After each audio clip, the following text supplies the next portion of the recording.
ব্যক্তি, বিশেষ করে প্রশ্ন আসে মৃত্যু ব্যক্তির যখন মৃত্যুবরণ করে, মৃত্যু ব্যক্তি দুনিয়ার কারোর কথা শুনতে পায় কি পায় না? হ্যাঁ, মৃত্যু ব্যক্তি দুনিয়ার কোনো মানুষের কথা যখন মৃত্যুবরণ করলো, করে দুনিয়া থেকে চলে গেল, এরপরে তার আত্মীয় স্বজন যারা আছে তাদের কোনো আহাজারি, তাদের কোনো কথা এই মৃত্যু ব্যক্তি শুনতে পায় কি পায় না? জানেন আপনারা? পায়। ডকুমেন্ট কি আছে? ডকুমেন্ট দিতে পারবেন? শুনতে পায় বললে তো শুধু হবে না বাবাজান, এতে আপনাকে ডকুমেন্ট দিতে হবে যে শুনতে পায়, তার তো ডকুমেন্ট লাগবে নাকি? মানুষ যখন এই পৃথিবী থেকে মৃত্যুবরণ করে, বিশেষ করে চলে যায়, এই বিশেষ করে সংসার ধর্ম সব কিছু আবার ঠিক করে যখন এই পৃথিবী থেকে চলে যায়, এই মানুষটা চলে যাওয়ার পরে এই মানুষটার রূহটা কোথায় চলে যায় বলতে পারেন? হ্যাঁ, এই মানুষটার রূহটা চলে যায় ইলমে বারযাখ, আরেকটা জগতের নাম। বিশেষ করে এই যে ইলমে বারযাখের জ্ঞান যিনার আছে, তেনার নাম কি? জোরে বলেন, তেনার নাম কি? তিনি ছিলেন ইলমে বারযাখ। এই ইলমে বারযাখে বিশেষ করে আমরা যখন মারা যাব, প্রতিটা মানুষের রূহটা কিন্তু ইলমে বারযাখে চলে যায়। ইলমে বারযাখে যখন চলে যায়, আপনার ইলমে বারযাখের ভিতরে দুইটা ডিস্টেন্স আছে। কয়টা? দুইটা ডিস্টেন্স আছে এখানকার। একটা হচ্ছে ইল্লিজিন, আরেকটা হচ্ছে সিজ্জিন। আরেকটার নাম কি? সিজ্জিন।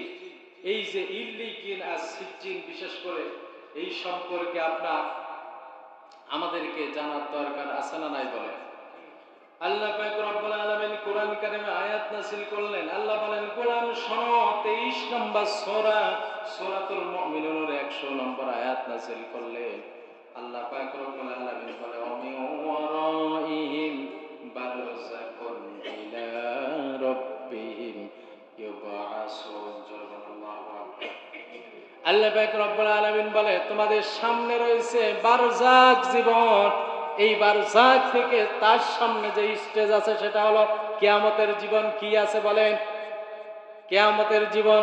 এই কিয়ামতের জীবনের আগে তোমাদেরকে যেখানে রাখা হবে রূহগুলা, সেই জায়গাটার নাম হলো ইলমে বারযাক। নাম কি সবাই বলেন? জোরে বলেন, আরো জোরে বলেন। কি নাম বললাম? মুখস্থ করেন, ইলমে বারযাক। এই ইলমে বারযাকে আমাদেরকে যেতে হবে কি হবে না বলেন? হ্যাঁ, যাবেন কি যাবেন না? কয় গেলে তো আর ফিরে আসতে পারবো না, সেখানকার পরিবেশ তো বলারও লাইন নাই নাকি? কিন্তু ইচ্ছাই হোক অনিচ্ছাই হোক, এখানে যাওয়া লাগবে কি লাগবে না বলেন? এই এখানে অবশ্যই আমাদেরকে যেতে হবে দুনিয়ার মায়া ছেড়ে। বিশেষ করে এখন এই ইলমে বারযাকটা তাফসীর কারকরা গবেষণা করে বলেছে, এটা আসমানের নিচে এবং বিশেষ করে জমিনের ভিতরে কোনো একটি জায়গা হবে। যেই জায়গা বিশেষ করে নির্দিষ্ট করা বলা হয় নাই, তাফসীর কারকরা বলেছে এটা কবরের জীবন হতে পারে। কোন জীবন? কবরের জীবন হতে পারে। বিশ্বনবী সাল্লাল্লাহু আলাইহি ওয়াসাল্লাম বলেন, বিশেষ করে যখন একটা জান্নাতি মানুষ, মুমিন বান্দা যে সালাত আদায় করে, জুম্মার দিন আযান দেওয়ার আগে মসজিদে অনেক মানুষ এসে যায়। আবার অনেক মানুষ চিন্তা করে হুজুরের খুতবা শুরু হওয়ার ঠিক মুহূর্তে যাব, আছে না নাই বলে?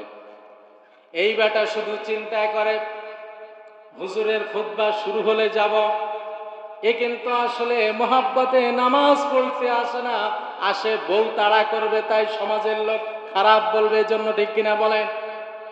যদি আসলে তার মহাব্বত থাকতো, অবশ্যই আযান শোনার আগে বা আযান হওয়ার কিছুক্ষণের ভিতরে মসজিদে আসার চেষ্টা করতো, ঠিক কিনা বলেন? আছে না নাই? আমি লক্ষ্য করি অনেক সময় খুতবা শুরু করেছি, কিছু মানুষ আছে তারা ওই সময় মসজিদের দিকে প্রবেশ করে, মনে করে হুজুর কিছুই জানে না, হুজুর তো আমাদেরকে চিনতেই পারবে না। কিন্তু আমি লক্ষ্য করেছি কিছু মানুষ প্রতিদিন একই মুহূর্তে আসে, আছে না না এরকম লক্ষণ? আল্লাহ পাক রব্বুল আলামিন এবং আল্লাহর রাসূল এই সাথে বললেন, যারা মুমিন বান্দা হবে আযান শোনার সাথে সাথে মসজিদে এসে নামাজ সালাত আদায় করে দেবে, এই মানুষগুলা যখন মৃত্যুবরণ করবে, এই মানুষগুলা রূহটা সরাসরি আসমানে যিনি পৌঁছে দেবেন তিনি কে? এই মানুষটার রুহটা আসমানে উড়ে বেড়াবে, যা ইচ্ছা তাই খেতে পারবে কি পারবে না বলেন?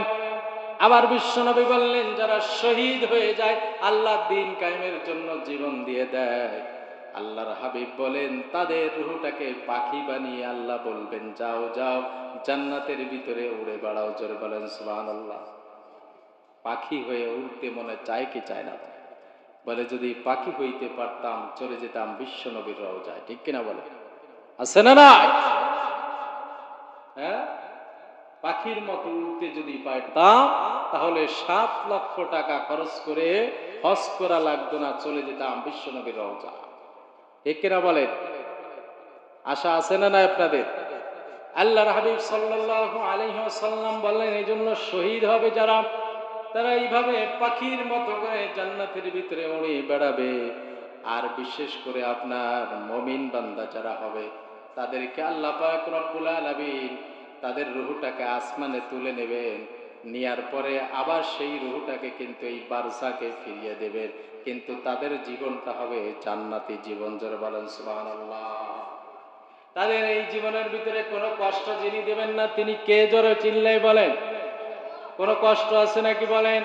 কোনো কষ্ট নাই। কিন্তু যারা জাহান্নামী হবে, যারা আজান শোনার পরে মসজিদে আসে না, আসে না নাই? যারা মসজিদে এসে হিংসা করে, বেগুনের মতো গাছ লুকায়, কোরআনের কথা সত্য কথাগুলো বললে মনে রাখবা মুসলমান, তোমাদের যখন মউত হয়ে যাবে, তোমাদের রুহটা আসমান পর্যন্ত যিনি পৌঁছাবেন না, তিনি কে? আল্লাহর হাবিব সাল্লাল্লাহু আলাইহি ওয়াসাল্লাম বলেন, ওই রূহগুলো আসমানে পৌঁছাবে না, আসমানে উঠতে যাবে কিন্তু ফেরেশতারা নিক্ষেপ করবে নিচের দিকে। কোথায় জোরে বলেন? নিচের দিকে। আর জান্নাতি রূহটা চলে যাবে ইলমে বারসাকের ভিতরে। দুইটা ডিসটেন্স কয়টা? একটা হলো ইল্লিগিন আর একটা হলো সিজ্জিন। কিন্তু এটা দুনিয়ার ভিতরে হতে পারে, কোথায় এটা নির্দিষ্ট করে বলা হয় নাই। কিন্তু জান্নাতি মানুষের মৃত্যু হলে আল্লাহ পাক রব্বুল আলামিন তাকে জান্নাত থেকে ঘুরিয়ে আনতে পারেন কি পারেন না বলেন? আল্লাহর হাবিব সাল্লাল্লাহু আলাইহি ওয়াসাল্লাম বলে, এই জন্য যারা বিশেষ করে বদকার লোক, তাদের রূহটা ফেরেশতারা আকাশে উঠতে দেবে না, আসমান থেকে দুনিয়ার দিকে জাহান্নামের দিকে নিক্ষেপ করবে এবং তাদেরকে অ্যারেস্ট করে বিশেষ করে সিজ্জিনের ভিতরে আটক যিনি করবেন, তিনি কে? সিজ্জিনে যেতে চান কে? কে কে হাত উঁচু করেন দেখি। হ্যাঁ, কে কে যেতে চান? ওই বাচ্চাটা। আরে বাচ্চা তো এমনি ইল্লিগিনে চলে যাবে। কোথায়? হ্যাঁ, ইল্লিগিন আর হচ্ছে সিজ্জিন।